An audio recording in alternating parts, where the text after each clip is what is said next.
Hello, guys. I am Shane Davis, 20-year comic book veteran, and I am with Yanzi Lynn. And today we want to welcome you to 2024 as we talk about comic book news. We are talking about people trying to figure out finally what is going wrong in the American comic book industry. Now, we are going to bring up an article from The Beat. The Beat ran by Heidi McDonald, a person, cancel pig, if you will, out here 1 minute saying they want to interview Mark Miller. The next minute they're saying, hey, F that guy is problematic. A lot has been coming up recently when articles by certain retailers are talking about pretty much shutting down shop. Retailers that have 9, they're talking about they're going to have to shut down 2 or 3. A lot of retail, the rubber is hitting the road. They're like, we are going to have to either start selling or start going out of business. And this is generating a talk that brings up ideas of the culture war, distribution. But one thing that's common is the actual content. Let's get into it. Let's not forget that recently what sparked the whole debate was when Glenn of the Comic Book Palace came out making a video saying, I can't sell all this self-insert comics. And for some reason, the cancel pigs picked it up as, I can't sell LGBTQIA diversity representation comics. For some reason, I don't know why, but hey, whatever. So Brand Hips here writes, tilting at the windmills, this article series. He's almost at number 300 of this blog series.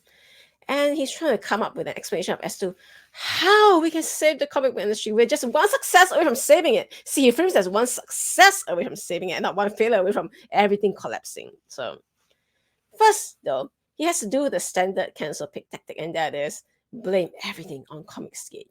He says, anyone, anywhere who wants to suggest the market's problems have to do with comics being too woke is a total screwball. The market always determines what it wants, and things that are not engaging to the audience always goes away in favor of things that do engage. Comics will never be exactly what you remember from your childhood, nor should they be, because both you and they change or die. Anyone trying to push the Comicsgate agenda is a bad actor who simply doesn't understand how either the markets or the creative process works, and such people should be shunned and ignored. Very interesting that he says all this stuff. I want to quickly point out this section though. In this section, he says, are any comics selling over 100,000 copies any longer? So the standard for Diamond is that they always assume that Batman sells 100,000 copies, and then they rank every other book in accordance with that. So if you have, say, Spider-Man is ranking above Batman for that month, it means that Spider-Man sold more than 100,000 copies, and so on and so forth. In theory. Nobody ever knows if Batman sells 100,000 copies. I get it, but see, at this point, even he is saying, well, comics are not even selling 100,000 anymore. Maybe they're below 75, maybe below 60, maybe below 50, blah, blah, blah. Let's face it, even 100K isn't that great a number. Oh, yeah, sure. So the market totally isn't telling you anything, Brian. It's just all in your imagination, and comics is the bad guy after all. So another problem he wants to suggest is, I believe that most of our current problems come down to loss of institutional knowledge. Okay, so let me think. We have recently lost a lot of talent, and it's not because they died or anything, right? We're talking about people like Dan Didio, Ethan Van Sciver, all these people who have made historic runs of books. After all, people like Ethan Van Sciver actually made Green Lantern sell out the wazoo when he did some of that Rainbow Corps stuff. There's that, but there's 2 things. We have lost a lot of knowledge. A lot of people with knowledge of making books, or getting, not even just making books, but getting people to come to comics, period. Whether it's a little sizzle or razzle dazzle, whatever, in the marketing of it. There's that. There's also the fact we're coming off of however many years of inappropriate cancel culture. Cancel culture is a thing. It is a thing that plagues the American comic book industry. Now, there maybe are some careers that you'd be like, I'll take my risk because I'll make a lot of money for maybe 3 or 4 years before I'm canceled. Diversity hiring, all that. Like, comics isn't a place where a lot of creative people are looking to come to that are the talented people, the people, really talented artists today, rather than go into comics. Hear me out. Let's pretend they're straight. Let's pretend they're straight and a male. Let's pretend that even worse, they're straight, white, and a male. You definitely don't want to go work in comics. You're better off going and working in video games or something like that. Oh, I'm sorry. Haven't you heard? There's this thing called Gamergate. Yeah. Still, like, you can be an artist working on a video game in the background somewhere, and because of your portfolio in animation, stuff like that, it's a lot easier. A lot of people that work in video games as artists aren't really out there on a social media stage where they can be canceled. And that's where the American comic book industry is completely different. Your head is literally on the chopping block. And some people, and we all are coming to terms with this, have thrived through either sexual identity or pronouns or the color of their skin. When I say thrive, that doesn't mean their books are selling. And that's really where this data gets kind of interesting. Sales actually kind of look like they're down this year. So there's that. This really brings to mind a certain individual who always likes to brandy their trends identity around, and it's always used by the mega corporates to create or trends an existing character. So, guys, this is what's happening now. They need you to have the checkboxes so they can make the checkbox characters because of the DEI stuff or whatever it is going on nowadays, ESG, whatever. The point over here is that when you decide to get rid of all the cis white guys, they happen also to be the ones with the most knowledge about how the industry works, what the fans want, what sells, what kind of stories to tell. You get rid of them, and it's like, oh my gosh, we lost all this knowledge. Yeah, no shit, Sherlock. Now, another thing that Brian Hibbs wants to blame is the fact that, oh, DC left Diamond, and now we have to work with 3 different distributors instead of just one. There's the Luna, there's Penguin Random House, and of course, there's Diamond, the 3 players. And he's saying, oh my gosh, now it's like having 3 monopolies to navigate. Because that happens, we don't have enough data. Because in the past, it used to be Diamond controls all the sales data. So then they release the sales data to the retailer who will have more or less an idea of what is selling, what isn't selling, and they can place their orders accordingly. Maybe they can forecast what their customers want. But now, because the source comes from 3 different places, and they don't all necessarily keep the same type of records, now they're saying, oh, that's all the fault of these guys. How dare they split up?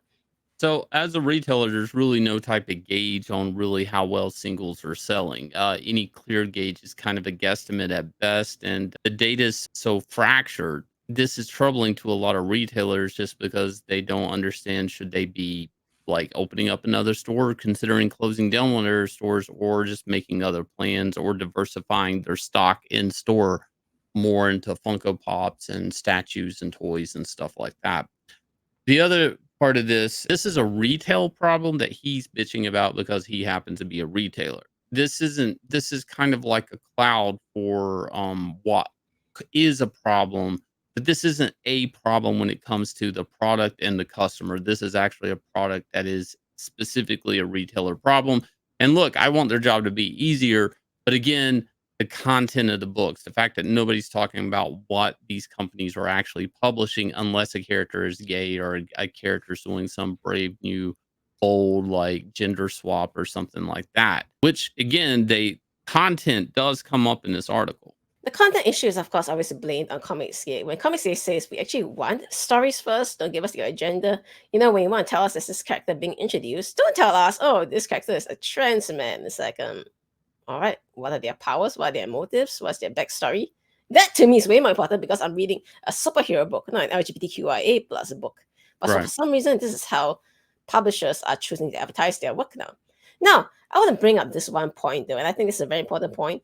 Heidi is always saying the market is changing. Instead of saying the market is doing better than ever, that's the new thing now. She's saying the market is changing. Yes, a very big change happened. In the 90s, comics pretty much fought with what? Blockbuster or whatever, family video rental. That's all they ever fought with. Video now, you games and guys, DVD rentals. yeah, that's about it. There wasn't even that much video games even in the 90s. Now, though, who are they fighting with? They're fighting with Hollywood. They're fighting with streaming. They're fighting with anime. They're fighting with manga. They're fighting with video games. They're fighting with TikTok. They're fighting with everything you can think of. In a lot of different ways, these characters that were predominantly known in comics are now in all these other items. Whereas, like in the past, you were lucky if you would come across a Spider-Man Sega Genesis game or an X-Men animated series. There weren't like all that many toys exactly or products out there and multiple lines and board games and God knows what. So that's the interesting part, you see. Let's say I don't like the version of Spider-Man being presented to me in comic books. Well, that's okay. I can maybe play a Spider-Man MMORPG and spin my own storyline. Or I can go watch someone do some Spider-Man TikTok thing. I am not limited to being entertained by Spider-Man solely in comic books anymore. And if your comic books don't appeal to me, why do I owe you my $4.99? Can you tell me why? And it's weird. What used to be the source material for these characters, when you think about it, which was the comics, And I feel for the retailers on this. As a consumer of these characters, it might be actually the worst product that represents these characters right now. The stuff that Marvel and DC is putting out. Now that even if the character hasn't went through some crazy like gay, I'm gonna hire male hookers like Green Lantern thing recently, there's still like a better version out there that is more enjoyable and it looks better. But even if it's not woke and stuff like that, it's like the art quality and the writing quality right now is at an all-time low, and the prices on the books are probably at an all-time high. It's like a recipe for a disaster. And again, this is written by a retailer. Again, they're looking for more profit too. These guys, rents going up, inflation is a thing. They're looking to make more money in comics. Now, the only way you can make more money in comics is either you charge more or you sell more. And right now, sales are down. Some of these retailers understand there is a breaking point. The comics are kind of in a weird spot with the quality they're at, the page count and stuff. They really can't up the price on monthlies without either it being better stock, more pages. And I'm not even sure, even if they did those things and raised the price, that would rejuvenate more money for the retailers. I'm not sure the fans are there to buy. Ooh, let me give you guys a very good example. You all hear about Disney Plus increasing their prices and stuff. You think people just say, okay, I'm just going to stretch out more money to pay for Disney Plus? No, they just cut it off and say, I'm going to find some other form of entertainment instead. This is going to be the answer if comic book decides, well, we're losing so many readers. Let's make up for them by increasing the price to $5.99 an issue instead. And I do want to add something that's not really talked about too much. These guys are not in sync with the publishers. Retailers, they do Comics Pro and things like that. The retailers will humor them and there'll be a rep out there to talk to them a little bit, but they're kind of not in sync.